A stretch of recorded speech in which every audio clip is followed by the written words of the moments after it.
Most TypeScript developers reach for design patterns far too late, usually right after a refactor that took 3 days and broke production twice. Here's the thing. TypeScript's type system makes these patterns safer and more powerful than they ever were in plain JavaScript or even Java.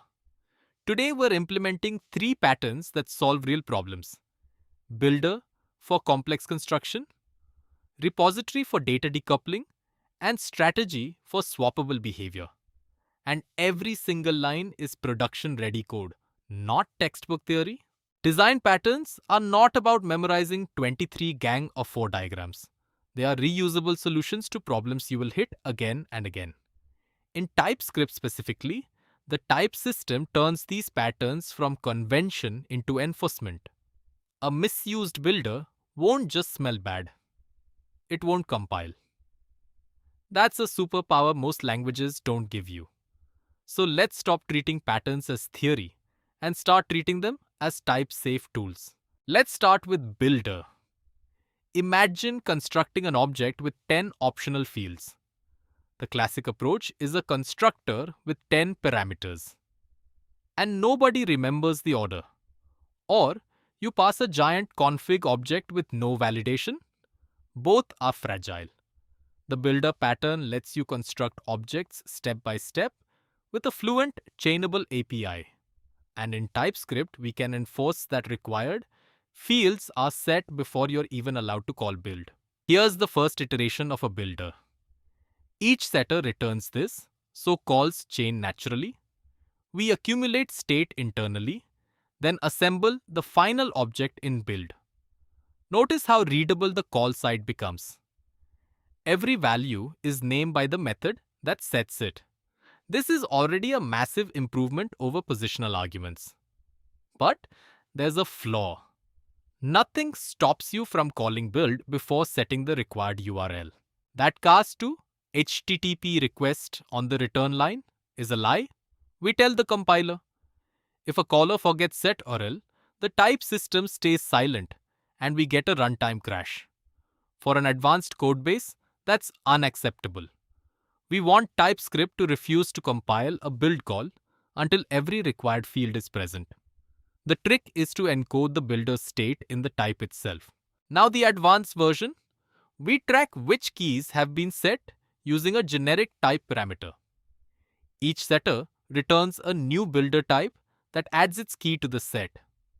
The build method is only callable when the accumulated keys include every required field.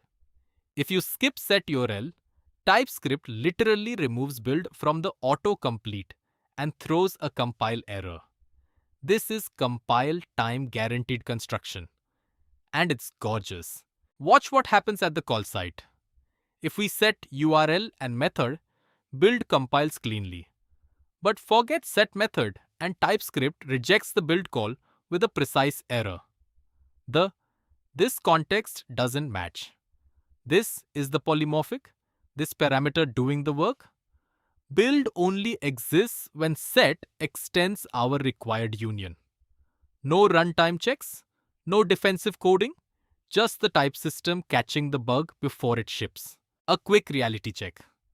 Builders shine for objects with many optional fields or complex assembly logic. But for a simple object with 2 fields, a builder is over-engineering. You'd write 50 lines to avoid a 1-line literal. The advanced skill isn't knowing the pattern. It's knowing when the pattern earns its keep. If a plain object literal reads clearly, use the literal.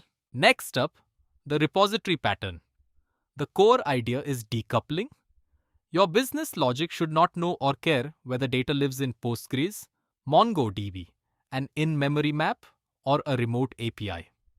A repository is an abstraction, a collection-like interface over your data source. Swap the implementation and nothing else changes. This is how you write code that survives a database migration without a rewrite. We start with a generic interface. A repository works over any entity with an ID. Notice the generic constraints. T must have an id, and we parameterize the ID type too, so it works with strings or numbers. Every method returns the promise because real data sources are async. This single interface is the contract every implementation must honor. Your service code depends only on this, never on a concrete database client. Here's the simplest concrete implementation, backed by a map. This is perfect for unit tests. Fast, deterministic, no database needed. It satisfies the full repository interface. Because we typed everything generically, the compiler verifies every method matches the contract exactly. If we forgot to return a promise or got an argument type wrong, this wouldn't compile. The interface is doing real work for us here. Now the production version using the modern Postgres George.js driver. It implements the exact same interface. The business logic upstream has no idea. This one talks to a real database with parameterized queries and connection pooling. Notice it returns the same shapes, honors the same async contract. This is the payoff. Two completely different storage mechanisms, one identical contract. Swapping them is a one-line change in your composition route. Here's the service that uses the repository.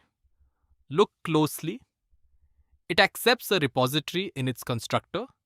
It never imports Postgres or the map implementation. This is dependency injection in its purest form. The service is fully testable with the in-memory repo and fully production ready with the Postgres one without changing a single line. That decoupling is the entire point of the pattern. And here's the reward at test time. We run the service against the in-memory repository. No database, no Docker, no fixtures. The test executes in milliseconds. Let's run it and see green. This is why teams that use the repository pattern have faster, more reliable test suites. Your business logic gets tested in isolation exactly as it should be. A word of caution. Repositories add an abstraction layer and abstractions cost. For a tiny script or a prototype, talking directly to your ORM is fine. The pattern pays off when you have real domain logic, multiple data sources, or a test suite that needs to run without a database. Don't add a repository just because a blog post told you to. Add it when the decoupling solves an actual pain. On to strategy. Picture a checkout system that calculates shipping cost. Standard, express, overnight, international. Each has different logic. The naive solution is a giant switch statement that grows every time marketing adds a new option. Strategy replaces that branching with interchangeable objects. Each algorithm becomes its own self-contained strategy you can swap at runtime.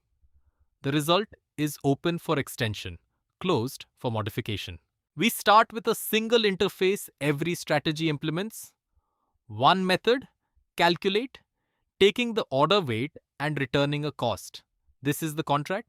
The beauty is that the calling code only knows about this interface. It never sees the concrete classes. In TypeScript, we could even use a plain function type instead of a class, and we'll show both. But the interface makes the intent explicit, so let's begin there. Now each algorithm gets its own class implementing the interface. Standard, express, overnight. Each is small, focused, and independently testable. Adding international shipping means creating a new class. You never touch the existing ones. That's the open-closed principle in action. Each strategy is a tiny unit you can reason about in isolation, which is exactly what you want as a system grows. The context object holds a reference to the current strategy and delegates to it. Crucially, you can swap the strategy at runtime with set strategy. The checkout doesn't branch on type anymore.